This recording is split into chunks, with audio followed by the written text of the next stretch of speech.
ছোটটা পড়তে এসছে, তো ওকে আজকে স্লেটে লেখাচ্ছিলাম।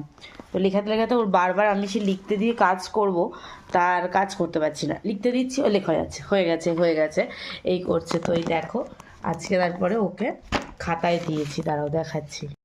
দেখাও কোথায় লিখেছো দেখাও। আজকে ও খাতাতে তারপরে আমি এরকম খোপ কেটে কেটে খাতায় লিখতে দিয়েছি। এই এসের আগে ইউভি মানে ইউভি পর্যন্ত ওই খাতায় লিখেছিল, ওই স্লেটে লিখেছিল। তারপর স্লেট মুছে বারবার আমাকে লিখতে হচ্ছে দেখে তারপরে ওকে খাতাতে এখানে লিখেছে। দেখো আমার অবস্থা দেখো, এখানে জেড শেষ হয়েছে, 1 লিখবো, 1 লিখে উপরে 2 থেকে 9 লিখেছি, 9 লিখে এখানে 1 0 10 না লিখে 1 0 10 লিখেছি। আমি ভুলভাল লিখেছি এখানে বসে। তো যাই হোক, তারপরে এইখানটা দেখো ওই যে 9 থেকে 1 থেকে 10 লিখেছে। তারপরে এখানে এটা বাদ দিয়ে দিয়েছিস, দীর্ঘই বাদ চলে গেছে। আমাকে কিন্তু একটুও জানো ধরতে হয়নি, ও 1 কাপ পুরো লিখেছে। আমি ওরকম এই যে এই পাশগুলো আমি লিখে দিয়েছি, আর ও দেখে দেখে লিখে ও নিজেই লিখেছে। ওকে আমি বলেছি একটাও যদি ভুল না হয় তাহলে আমি গুড দেবো। তাহলে এবার কি হবে, গুড দেবো?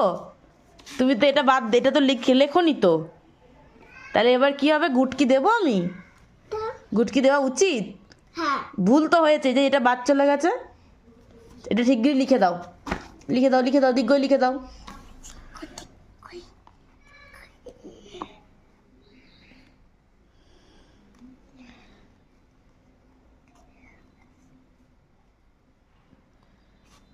তোর হস্যই হয়ে গেল। দিগ্গইটা কীরকম, যে এখান থেকে তুলে এইরকম নামাতে হয়। মাথায় টিক্কি দিয়ে দাও, টিক্কি দিয়ে দাও, মাথায় টিক্কি, এইটার। তাহলে বন্ধুরা তোমরা বলো তো, ওকে তাহলে কি গুড দেওয়া উচিত? আজকে প্রথমবার বাবা, আজকে প্রথম লিখলে তো খাতায়, খাতায় প্রথম লিখে কেমন লাগলো? ভালো লেগেছে। ভালো লেগেছে? স্লেটে লিখতে ভালো না খাতায় লিখতে ভালো? খাতায় লিখতে ভালো। তাই? এদিকে তাকিয়ে কথা বলো, এইদিকে এদিকে। আচ্ছা, তাহলে গুড দিয়েই দিই, বলো সবাই কি বলছো?